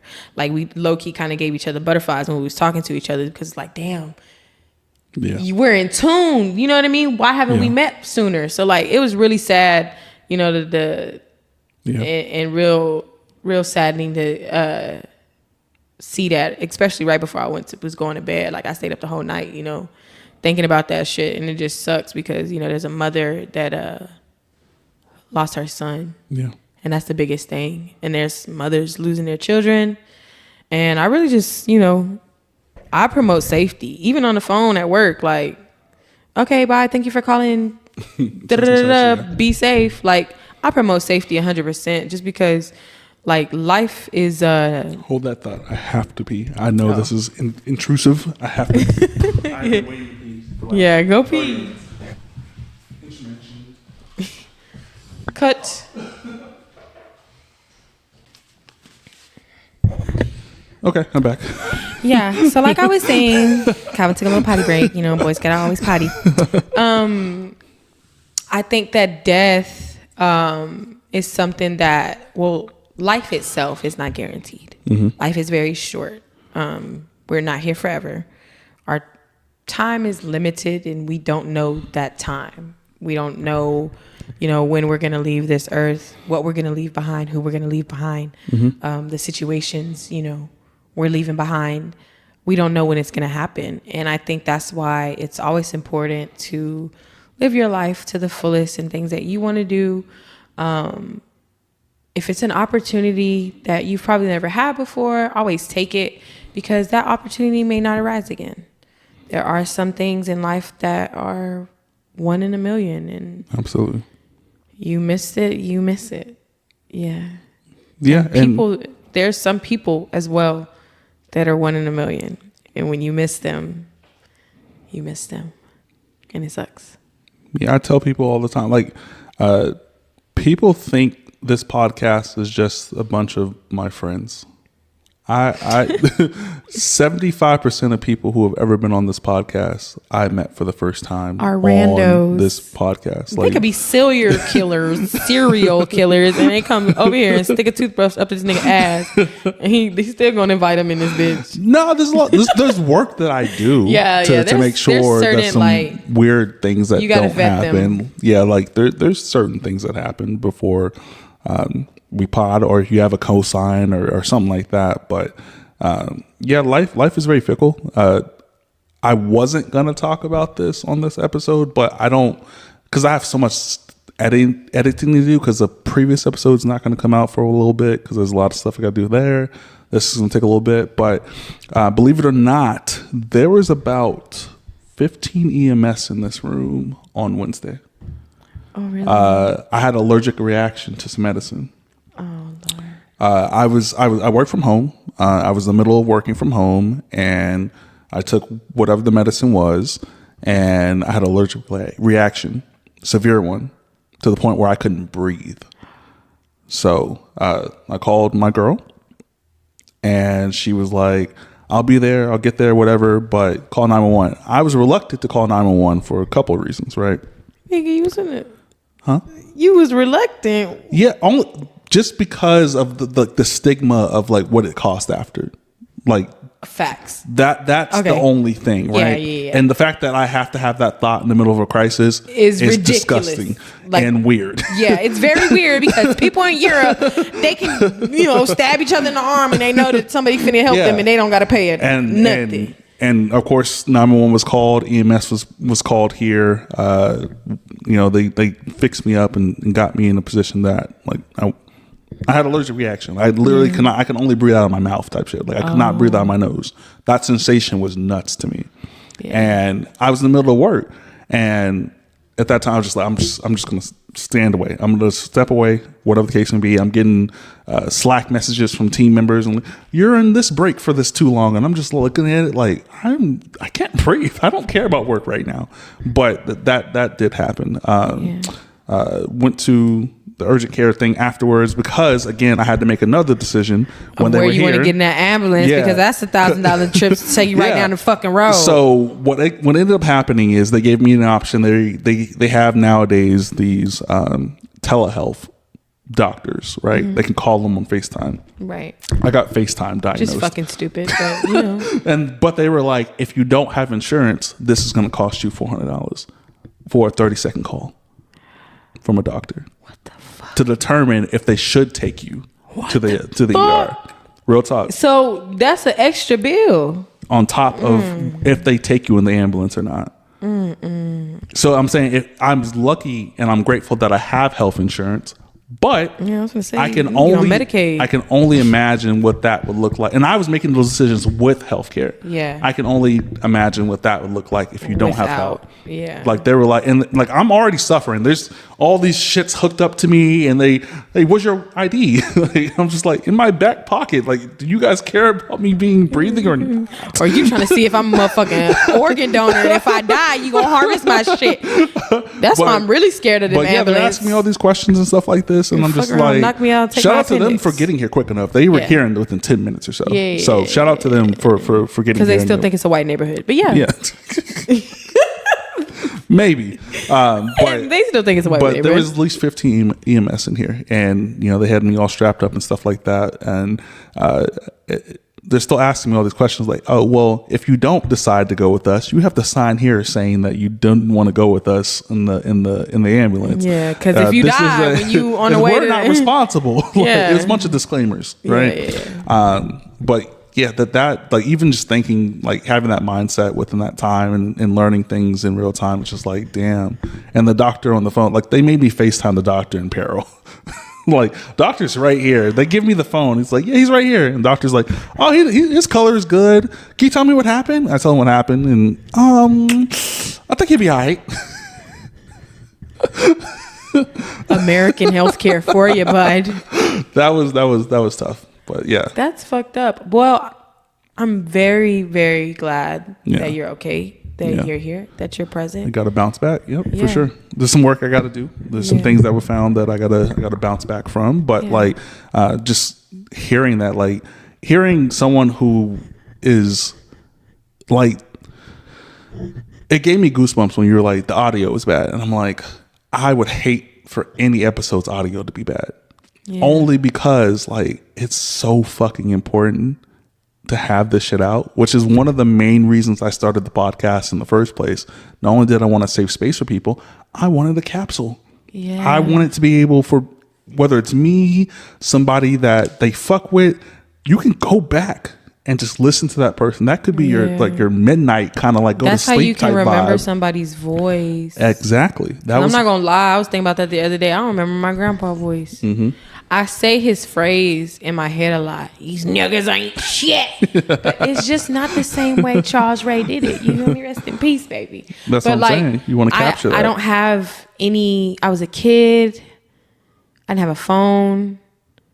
I didn't have no voice messages. So I don't have nothing that my grandpa like to hear his voice. Other than my dad's voice that is kind of similar, but it's not my grandpa voice because my grandpa had tuberculosis. You know what I mean? Like he was a big smoker. So like my grandpa had that voice.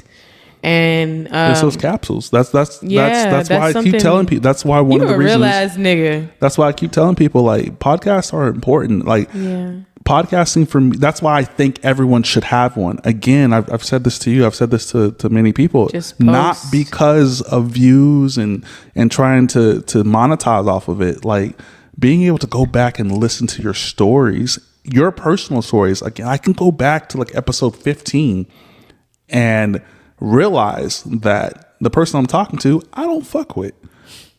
You know who I don't episode even 15 fuck with is? myself when I was that time. At Yeah, that time, we don't like, even agree. Me and that the person, fuck is then this person? we would be beefing because we don't agree. Our stances are completely different. And that's such a beautiful thing because that's personal growth. You know what I mean? A lot of people see, and I think it has a lot to do with cancel culture. People think you can't be canceled from the call center. Yeah. Nobody's calling in to get you canceled. They need their whatever fixed. Customer service rep, help them. Shit. You can't be canceled if you don't have anything that's cancelable. You don't do nothing that's cancelable. Yeah.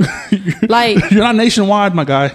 And that's what people, that main character complex that motherfuckers got, they can't get rid of it. Cause it's just like, oh my God, I don't want nobody to cancel me. Like, who gives a fuck? Say what you want to say. Do what you want to do. Yeah. Like you stepping on eggshells, not being who you want to be. That's not helping nobody. Yeah. It's definitely not helping you. But like, bitch, be yourself. Stop being weird.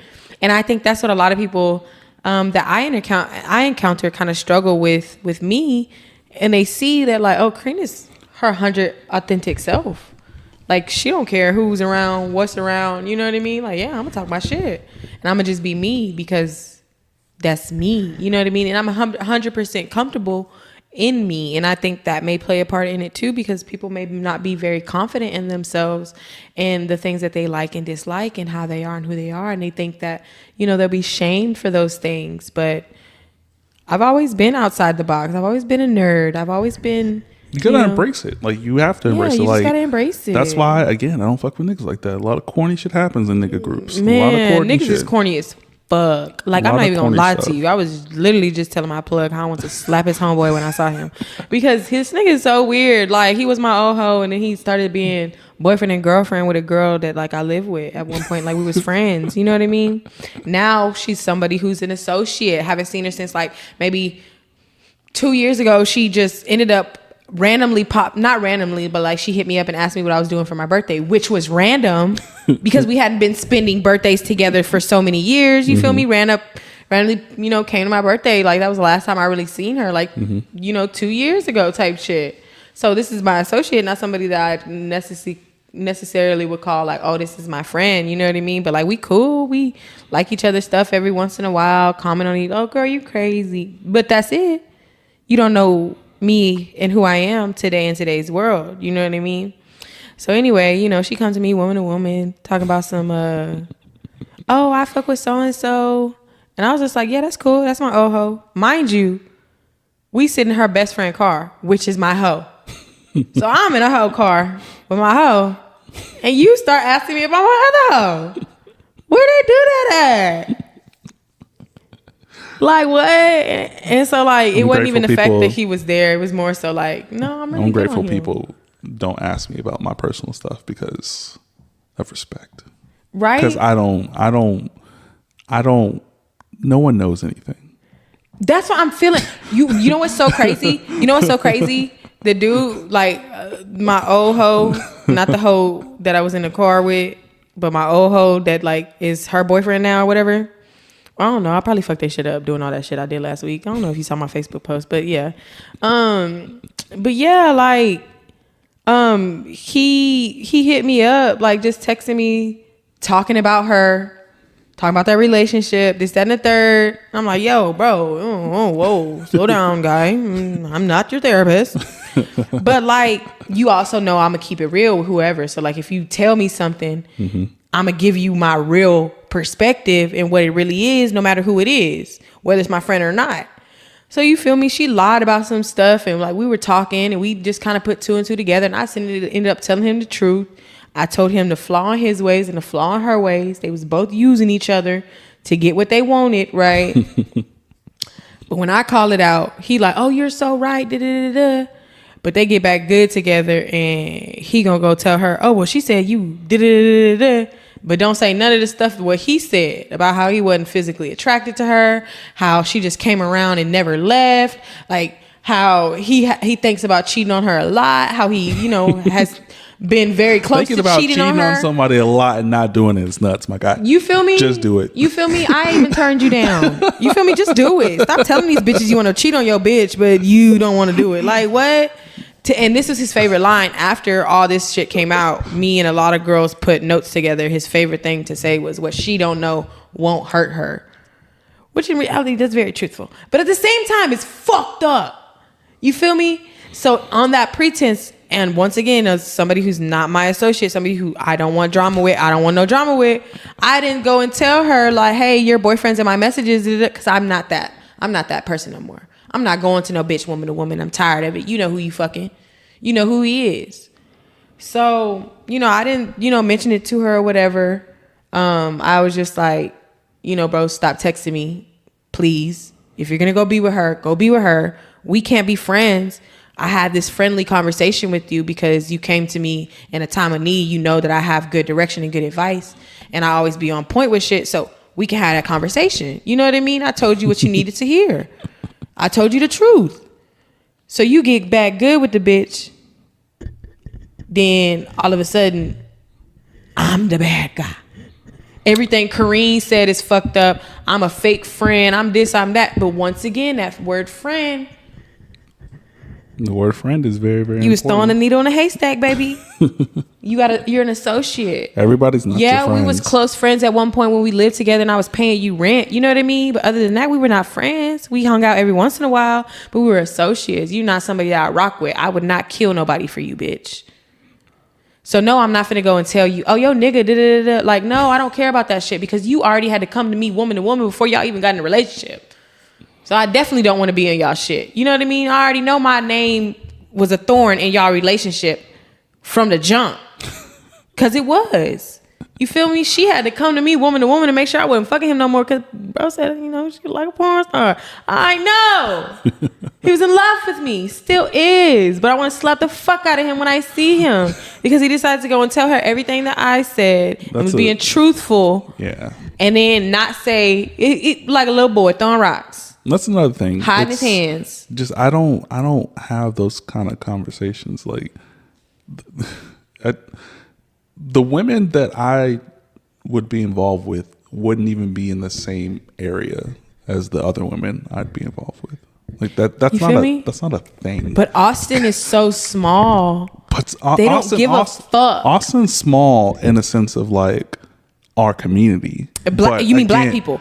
Austin in itself is big. There's a lot of people here. I love me some transplants. It took me a minute to understand what you were saying. Listen, the black community from Austin is so small, and everybody knows each other. Everybody's fucked each other. Yes. Like, let's not, I plenty of times where I just messed around with this dude, and then like 2-3 days later, I found my homegirl been messing around with him too. You feel me? Bitch, I ain't know. Like, goddamn, so who get him? Like, rock the scissors. So it be like that. Like that. That's really how it be. Like, I call dibs. This is when I first met him. When did you meet him? Okay, well, I've been fucking him longer. You got to back off. So there's just some things that like I'm really just kidding, y'all. I really don't be doing. She's not kidding. This is Austin. Man, this is actually Austin. In Austin, like the actual city of Austin. But this me is what personally, I'm kidding about me doing it. That is how things go in Austin. But I don't. No. I'm the type of, as soon as, like, I won't say as soon, because I don't like to be the girl like, oh, I talked to him too. But as soon as you start over mentioning like, oh, you're talking to this guy, oh, like, I don't say people's names ever. People talk about me all the fucking time. I don't mention people. How can I put this? I don't say people's names ever. Yeah. But people say my name often. Yeah. And I don't understand why. I got that. I get that same thing too.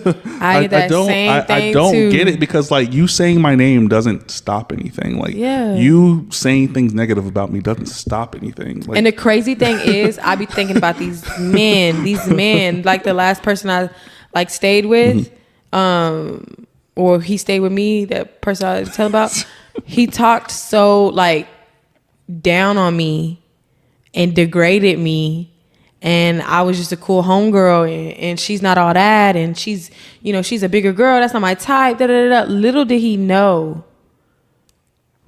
all that was doing was giving more fuels for your homeboys that was already in my messages to come even stronger. Now they sending cash apps. Now they sending flowers and money and giving me weed. Being nice and sweet to me. Want to talk with me. We talk about kids now. Because you decided to talk down on me. Yeah, I've never been a person who like there are many people I can talk shit about. But it doesn't serve me. Yeah, it just don't serve me no more. It don't make sense for me to talk down about people because like if I bring someone's name into something, I'm giving them power. It becomes something bigger. Yeah. Like it gives them something to respond to versus them just talking shit about me, whatever their issue or gripe is with me, whatever it is. Usually the bitches who have those gripes I fucked and was never interested in staying with, or it was a one night stand and it wasn't nothing more than that. I gave you some good dick once and now forever you hate me because we can't even be friends because I'm like, yeah, the pussy was all right. Like, it was mid. It was mid. 7 out of 5. Like 7 out of 10. I hate that this man is rating your vagina on YouTube, but it is what it is. 7.5. Ooh, a 0.5. You got it in there, girl. Last point. Like a 3-point conversion. But like, I think in regards to that, like, I think I have just like a really hard time with indulging in somebody because of that. And I just, because I already know, you know what I mean? And it's cool, like, to get to know somebody and, talk to somebody and stuff like that. But, like, when you know somebody, when you know what's going on, it's kind of hard to deny it. Like, I know, like, I have a lot of friends who have moved and be like, oh, this is nothing like Austin. Da-da-da. Baby, it's like Austin. You just not in the know.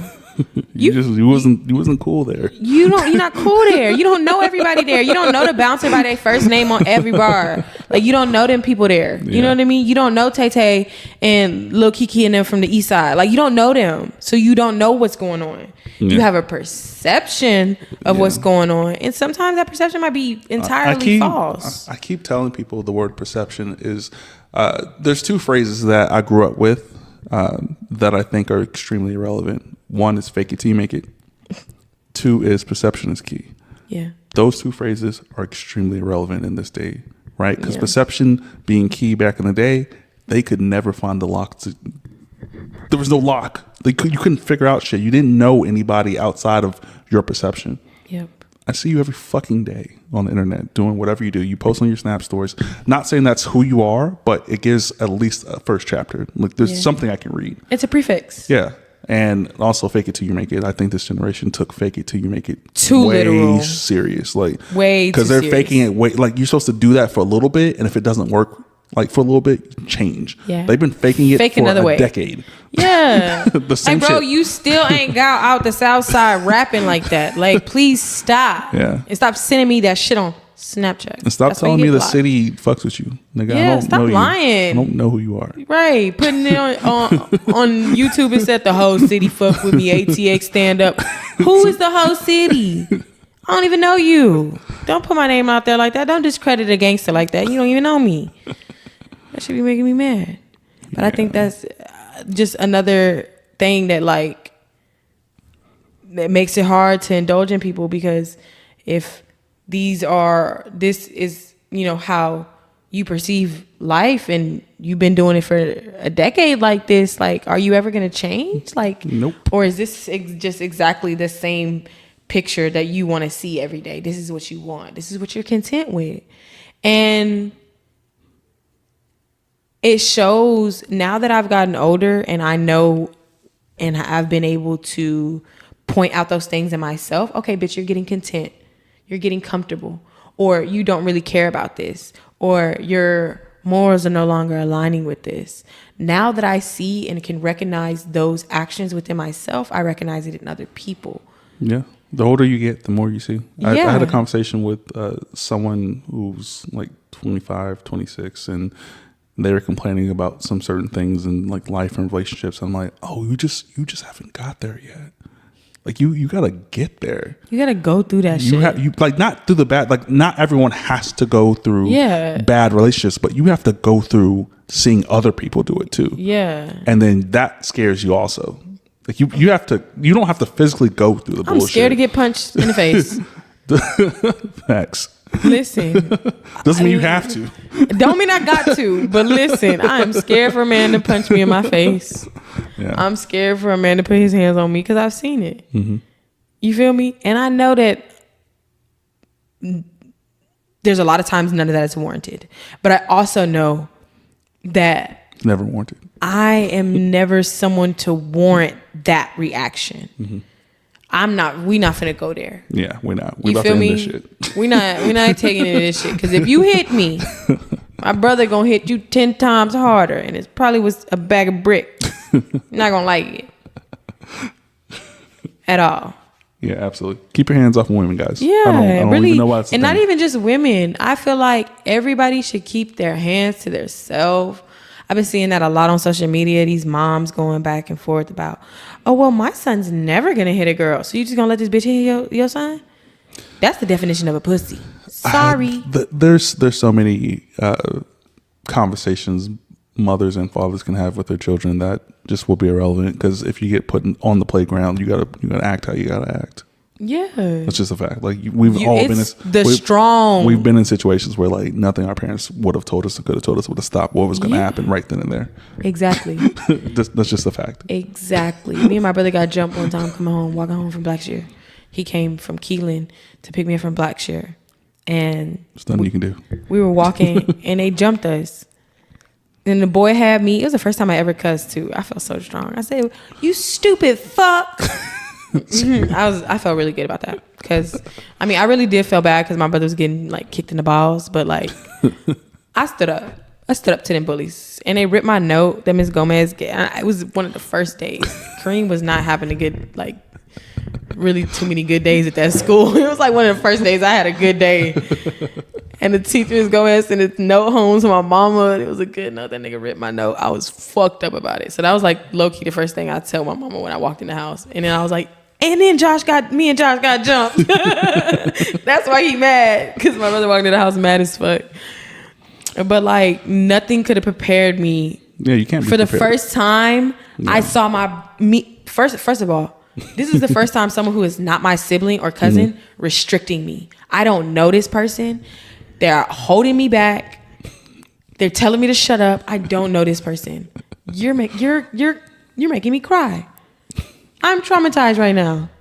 You know what I mean? Absolutely. And like I didn't even know how to react. I didn't know how to defend myself. All I knew how to do was go home and tell my big brother, which is what I did. And then later that week when they had a dance at Keelan, my brother wore his steel toe boots and then beat that nigga face in, stumped that nigga face in. Because why the fuck did you jump my little brother and my little sister? You could have fought me, bitch. And that's exactly why I will always call my brother on you. No, I'm just kidding. I don't try to be putting my brother in a lot of shit because like he is like the new age Bruce Banner. He's always calm on the out, like he controlled it. You feel me? You make that motherfucker tick, it's over. It's over with. So I really try to avoid involving my brother in things. Really not at the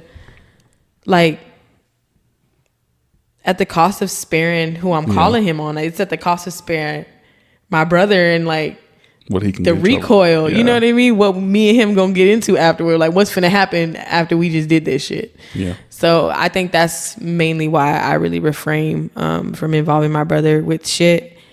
And it's really taught me, like just my brother himself has really taught me how to deal with a lot of conflict myself. So I don't ever really need to like, I be handling my shit. I don't ever really need to call my brother no more. Even when it's like shit at work or a man harassing me. Calling your brother at work for work shit is nuts. Hey, listen, there was one time I wanted to call that nigga so bad. No, I really did want to call him so bad, but it was because a man was harassing me. This is the Can We Talk podcast. We're back like last episode, which is the Halloween episode. Technical difficulties, but it's okay. This is going to be a very, very eventful episode. I know that for a fact. We at least did an hour and 45. So minus me going to the bathroom, an hour 40. Yeah. If that. But this is, I guess, your time to plug anything that you want to plug or any final conversations you want to have. I think I have enough energy for another 10 minutes or so.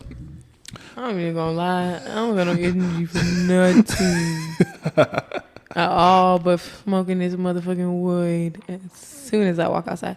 But no, I don't have really anything to plug other than Also, I want to say I appreciate you having that conversation with me off air.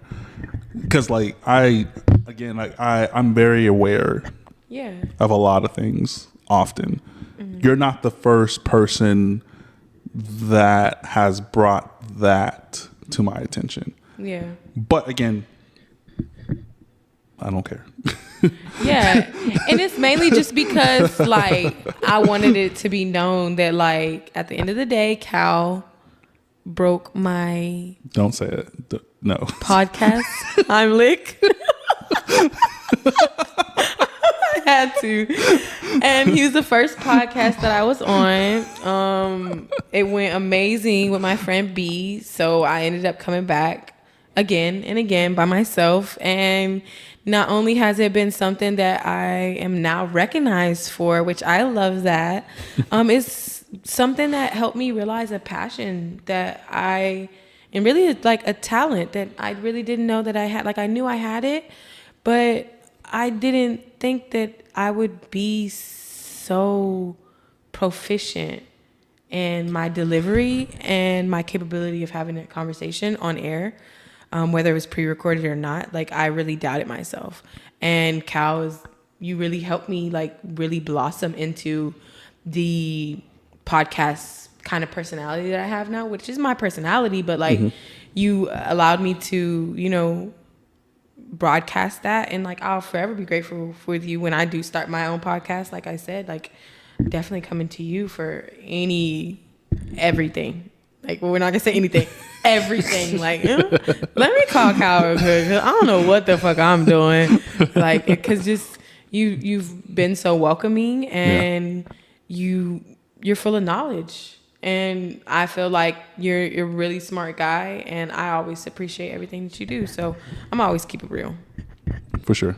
Again, I appreciate that conversation off air. We'll never know what that is on air because, again, I don't say names. I don't talk about people. I might talk about you, but you'll never know if it's about you. But if the shoe fits, right? If you can really lace it, or if you're gonna crease them hoes. If that fits for real, figure it out. But no, I appreciate you coming back on. Again, we will. I'll say something that we said offline. You should have been here 10 times, but it's okay because life happens. Life happens. Things happen. I'm never that person who's damn, she never ever can come back on the platform because of this, and this. I don't give a fuck, man. Because I understand shit happens. Yeah. A lot of people don't understand shit, but I get it. But I appreciate you coming on this time, and we'll blow it up again. There'll be 1,000 clips and links and all over the place. It'll be her photo will be listed on 1,000 social medias. We'll be on TikTok. We'll be on YouTube Shorts. We'll be on YouTube, Instagram, all platforms, Snapchat, whatever. You'll see a lot of her over the next month or so. So. And you can follow me once again on Instagram, Snapchat, Facebook, Karene. That's Karene, not Karen. Thank you. This is the Can We Talk podcast, episode 120. You guys enjoy the rest of your night, and thank you for listening. Goodbye, guys. Bye. Good night.